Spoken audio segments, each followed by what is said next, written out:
урматтуу коллегалар.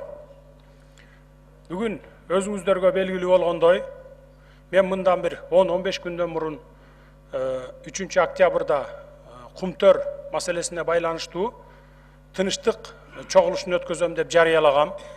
Бүгүн тынычтык чогулушу болуп өттү. Эртең менен саат 11-де мен ошол жерде болдум. Ошол жерде болуп, саат 12:30 кабинетиме келдим. Түштөн кийин, иш башталгандан бери мен радиону угуп отурамын кабинетимде. Радиодон менин жердештерим Алымбеков, Талант Узакбаев, Максат Сабиров, Курманбек Дыйканбаевтар сүйлөп атат. Кумтөр проблемасын карашыбыз керек, элдин пайдасына чечилиш керек, элдин пайдасына иштеш керек деп атат. Бирок айткан сөздөрү менен кылган иштери туура келиш керек деп мен эсептеймин. Садыр Нуржоевич, мен сизге кеңири убакыт берип атам. Бирок мына коллегаларды мындай кичине сый менен эметиңиз. Ушул жылдын 15 февралында өзүңүздөргө белгилүү 80 депутаттын добушу менен комиссия түздүрүп, мен 4 ай бою ушул Кумтөр алтын кениндеги болуп аткан проблемаларды иликтеп чыктым. 20 июнда отчет менен чыктым, өзүңүздөр билесиздер. 22-синде дагы карадык. 27 июнга добуш берели деп мына бир канча депутаттар, айрыкча көлдүк депутаттар, мына ушул эле Иманкожоева, Жамгырчиева болуп сурандыңар. 27-сине калтыралы добуш берүүнү. Бүгүн добуш бербейли, биз дагы сунуш берип ушу Кумтөргө катышып калалы деп. Макул деп мен 27-сине добушка макул болдук.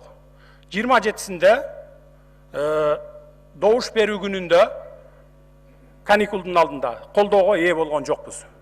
Аны эми ар ким депутаттын өзүнүн баягы диги добуш берүүсүн биз эч убакта сен мындай добуш бердиң же тигиндей добуш бердиң деп буларды сынга ала албайбыз. Ошондуктан ар бири 45 депутат каршы берип, ошондуктан бул маселе өтпөй калды. Эми урматтуу депутаттар, мен таң калам, ушу каршы берген депутаттарга таң калам. Бүгүнкү күнгө чейин 15 жылдан бери карай 260 тонна алтынды Кумтөрдөн ташып кетип, бизге 1 тонна 400 килограмм алтын калтырыптыр. Мына кыргыз элинин пайдасы депчи. Ушуга кантип чыдап отурасыңар? Кантип ушуган дитиңер барып добуш берип атасыңар? Андан сырткары 77 тонна күмүш алып кетиптир. 1 килограммы биздин Кыргызстанга калбаптыр пайдасы. Кайсы бетиңер менен ушуга добуш берип атасыңар? 1 килограммы калбаптыр. 2000 Эми мындай да урматтуу депутаттар, чындыгында ачуу болот. Угуп туруңар. Уккула.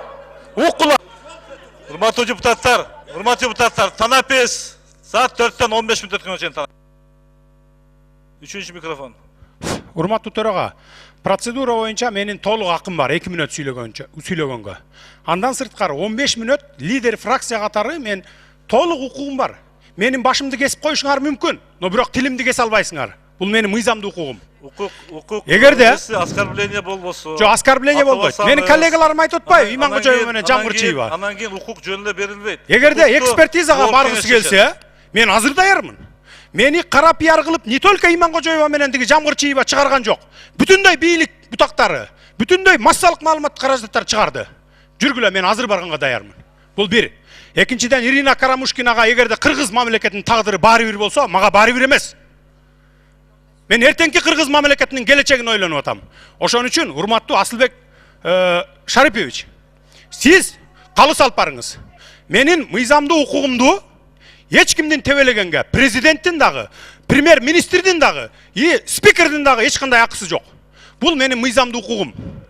2 мүнөт процедура менен сүйлөгөнгө акым бар. 15 мүнөт лидер фракция катары сүйлөгөнгө акым бар. Эгерде менин сөзүм жакпаса, кулагыңарды жаап отургула. Чындыкка эгерде чыдабай атсаңар. Мына мен сиздерге момундай эле айтайын.